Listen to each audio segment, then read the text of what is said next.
You've seen Master Lock's padlock take a rifle bullet on national television and stay locked shut. What most people don't know is the rest of the story. It became a household name, got a personal visit from the President of the United States, and then quietly packed up and left the country anyway.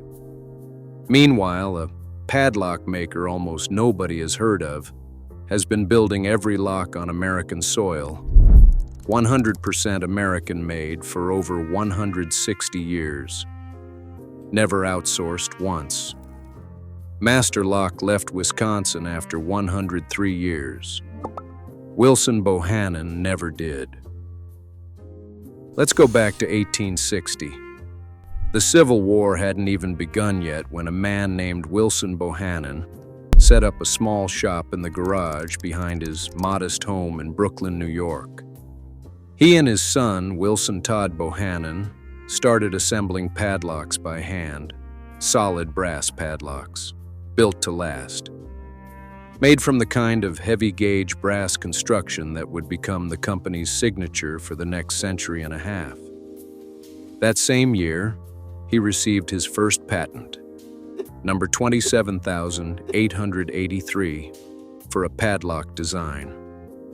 The business grew slowly, and it took nearly 3 decades before the company was formally incorporated in 1888.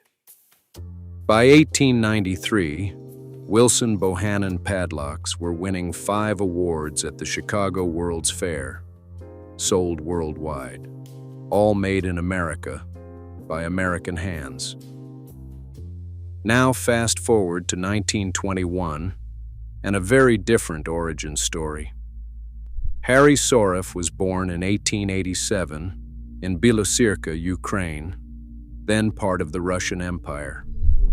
He immigrated to the United States as a young man, learned locksmithing, and lived what can only be described as an adventurous life.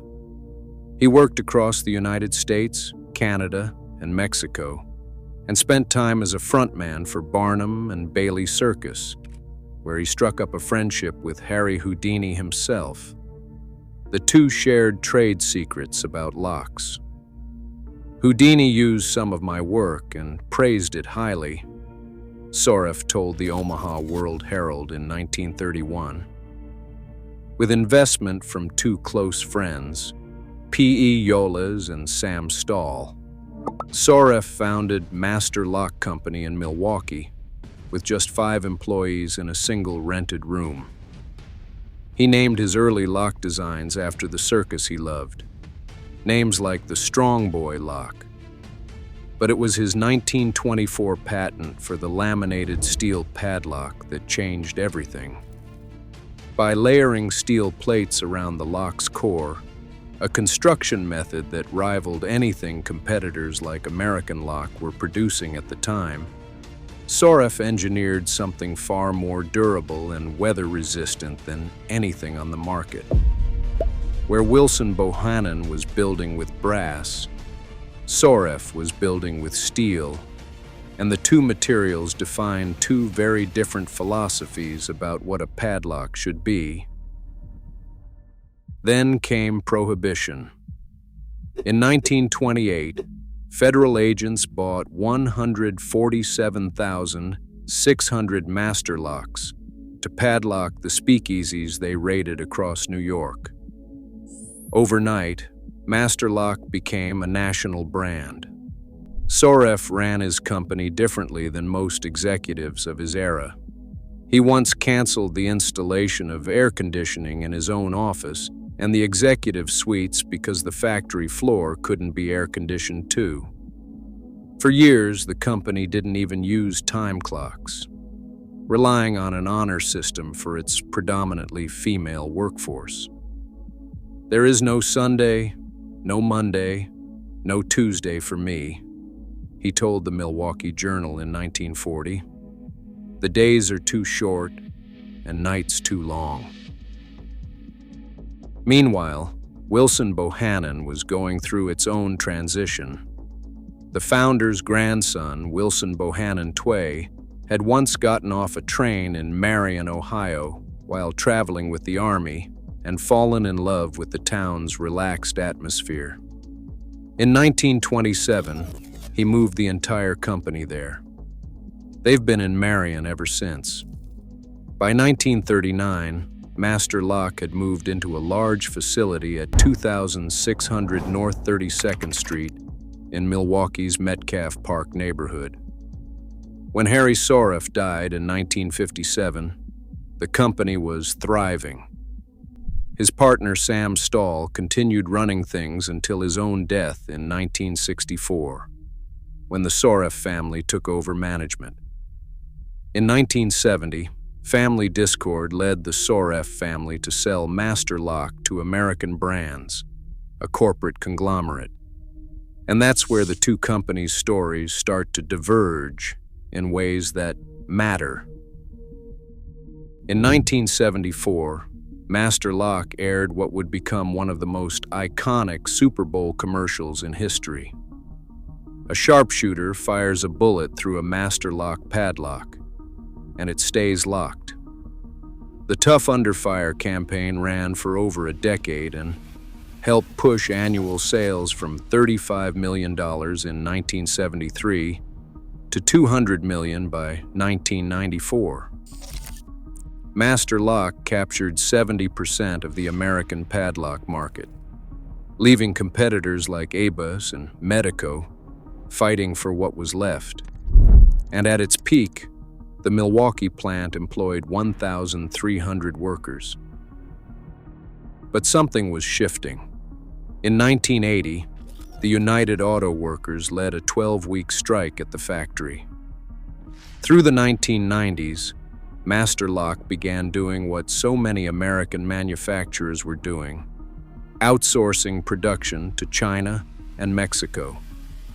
About 1,000 workers lost their jobs during that decade, part of the broader Rust Belt deindustrialization that gutted manufacturing communities across the Midwest as companies chased cheaper labor abroad.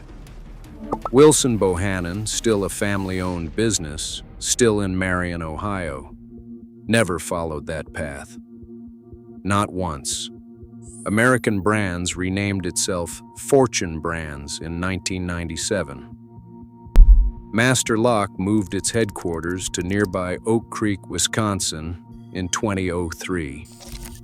Then in 2011, Fortune Brands restructured again, spinning off its home and security division, including Master Lock, into Fortune Brands Home and Security. The entity now operating as Fortune Brands Innovations. And then came the moment that makes the ending so much more bitter. On January 24, 2012, President Barack Obama stood before Congress and delivered his State of the Union address. He singled out Master Lock by name. A few weeks ago, the CEO of Master Lock told me that it now makes business sense for him to bring jobs back home, Obama said. Today, for the first time in 15 years, Master Lock's unionized plant in Milwaukee is running at full capacity. 3 weeks later, on February 15, 2012, Obama visited the factory himself. It was a powerful symbol of American manufacturing resilience. Master Lock had brought roughly 100 jobs back from overseas, and the word insourcing was suddenly everywhere. It lasted about a decade. In May 2023, Master Lock announced it was closing its Milwaukee manufacturing plant. 330 workers would lose their jobs, with production shifting to lower-cost international suppliers. It's just kind of unfair that they just dropped a bomb on us like that, said Eddie Lofton, a worker and UAW Local 469 member. Union President Yolanda Nathan spoke for a lot of workers when she described what the closure felt like. I don't want to feel this pain. This is like a breakup, and I don't want to experience this ever again. Milwaukee Mayor Cavalier Johnson called it a slap in the face to the hard-working Milwaukee employees. Governor Tony Evers said, "It is a sign of the times, unfortunately, that profits overtake the needs of the workers." UAW Region 4. Director Brandon Campbell put it even more directly.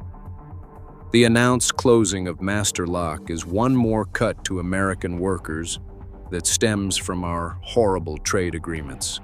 Agreements like NAFTA and its successor, USMCA, which critics argued made it easier to move manufacturing to Mexico than to keep it in Milwaukee. Layoffs began on November 3, 2023, and continued in phases. The plant closed permanently on March 29, 2024. But Master Lock wasn't done leaving. In January 2025, Fortune Brands Innovations announced it was consolidating to a new headquarters in Deerfield, Illinois. The Oak Creek office closed, eliminating another 120 jobs. Master Lock had left Wisconsin entirely. Here's what makes this story worth telling. In Marion, Ohio, 72 employees still show up every day to a 42,000 square foot facility where Wilson Bohannan padlocks, those solid brass padlocks, the same fundamental design that lock enthusiasts and security professionals have trusted for generations, are engineered, fabricated, and manufactured. All of them, every single one, 100% American-made, just as they have been since 1860. The company is now in its 7th generation of family ownership.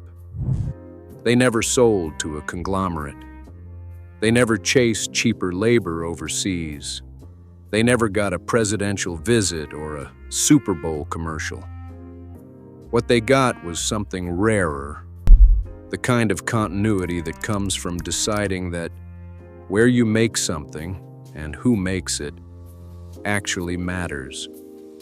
It's the kind of multi-generational family business that used to be the backbone of American manufacturing and increasingly feels like a relic of a world we chose to walk away from. Wilson Bohannan's own website says it plainly. "We employ Americans who are among the finest workers in the world and keep all of our revenue from the business in America." Two padlock companies. One chose scale, spectacle, and shareholder value. The other chose roots. And after 160 years, those roots are still holding.